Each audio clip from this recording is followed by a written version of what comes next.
না মানে আঙ্কেল বলছিলাম কি যে হুট করে এভাবে সীমানার বিয়ের সিদ্ধান্তটা নিয়ে ফেললেন। আর একটু ভেবেচিন্তে নেওয়া উচিত ছিল না? মানে ছেলে কেমন, ছেলের ফ্যামিলি ব্যাকগ্রাউন্ড কি? ওই ভালো ফ্যামিলির ভালো ছেলে না হলে কিন্তু পরে আর দেখবেন আঙ্কেল সীমানা সুখী হচ্ছে না। চিন্তা ভাবনা না করে কি রাজি হয়েছি? আরে, খুব নামকরা পরিবার, চিটাগংয়ের হাতে গোনা কয়েকটা পরিবারের মধ্যে একজন। চিটাগংয়ে আমার এক বন্ধু থাকে, আজহার। সে বলল, চোখ বন্ধ করে রাজি হয়ে যাও, এরকম পরিবার পাওয়া ভাগ্যের কথা। ও আচ্ছা আচ্ছা আচ্ছা, না সেটা তো ঠিকই বলেছেন যে ওই, যে কোনো কারোর জন্য ফ্যামিলি ব্যাকগ্রাউন্ডটা তো খুবই ইম্পর্ট্যান্ট।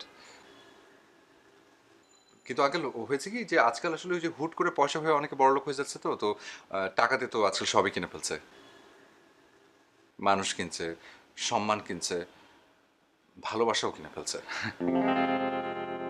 তাই আমার কাছে মনে হয় যে ওই ভালো ফ্যামিলি তারাই যারা ৩-৪ জেনারেশন ধরে শিক্ষিত,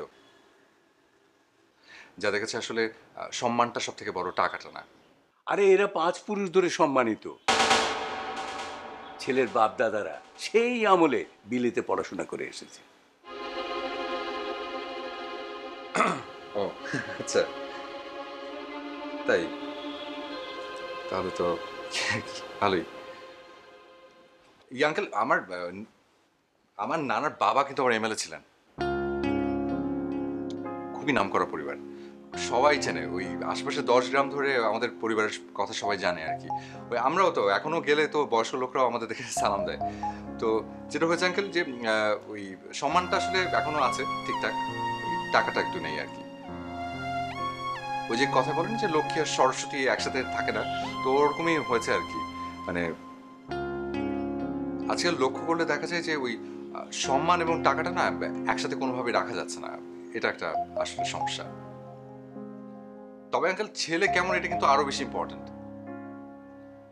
কারণ হচ্ছে যে ওই অধিকাংশ ক্ষেত্রে দেখা যায় কি বড়লোকের ছেলেরা একটু গবেট অপদার্থ টাইপের হয়। এটাই আমরা লক্ষ্য করেছি। তাই ছেলের বিষয়ে কিন্তু আঙ্কেল একটু খোঁজ নেওয়া উচিত। তা যা বলেছ, কিন্তু এ ছেলে সেরকম না। এ ছেলে মার্শাল্লাহ হাজারে একটা। ছোটবেলা থেকে লন্ডনে পড়াশোনা করেছে, কিন্তু তুমি তা ধরতেই পারবে না। দেখতে শুনতে ভালো, আবার অসম্ভব বিনয়ী। ও আঙ্কেল আমার কিন্তু ওই যে কাল আমি ওই ভিসা অ্যাম্বাসি ফেস করছি আর কি। তো আমার আমেরিকার ভিসাটা মনে হয় হয়েই যাবে। তো এই হতে শুধু দেরি, মানে আমার জন্য তো ওখানে অনেক বড় বড় অপরচুনিটি অপেক্ষা করছে। একবার চলে গেলে আর কোনো চিন্তাই নেই। হ্যাঁ হ্যাঁ, সেটাই। আচ্ছা, তুমি কতক্ষণ আগে এসেছো, এখনো তোমাকে খেতে দিল না? পারুল, পারুল! না থাক আঙ্কেল, আমি আসলে কিছু খাবো না। ওই সকালবেলা উঠেই আসলে ভরপেট ব্রেকফাস্ট করেছি, পেটে একদম জায়গা নেই। না মানে বলছিলাম কি আঙ্কেল যে আপনি আমার উপর ভরসা রাখতে পারেন। আমার আমার লাইফে সাকসেস আসবেই, আমি টেনে নিয়ে আসবো। দোয়া করি বাবা, তুমি অনেক বড় হও। আঙ্কেল ওই এই আজকের গায়ে হলুদ আর বিয়ের প্রোগ্রামটা একটু একটু পিছিয়ে দিলে হয় না? ওই কাল আমার ভিসাটা হয়ে যাওয়ার পর না হয় আমি। না না, ছেলের পরিবার তারা অত্যন্ত অস্থির হয়ে উঠেছে। পারলে তো গতকালই কাবিন করে ফেলতো। এত অস্থিরতা কিন্তু আঙ্কেল ভালো না। মানে এই বিয়ের মতো একটা বড় বিষয়, এটা নিয়ে যদি অস্থিরতা দেখায় পরে তাড়াহুড়ো করে দেখা যাবে যে মানে খোদা না করুক কি থেকে কি হয়ে যায়।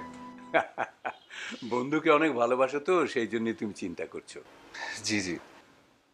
কিন্তু ভুলে যেও না, আমি মেয়ের বাবা। তোমার চেয়ে আমার চিন্তা বেশি। খুব ভালো পাত্র, সীমানা সুখী হবে ইনশাল্লাহ। ও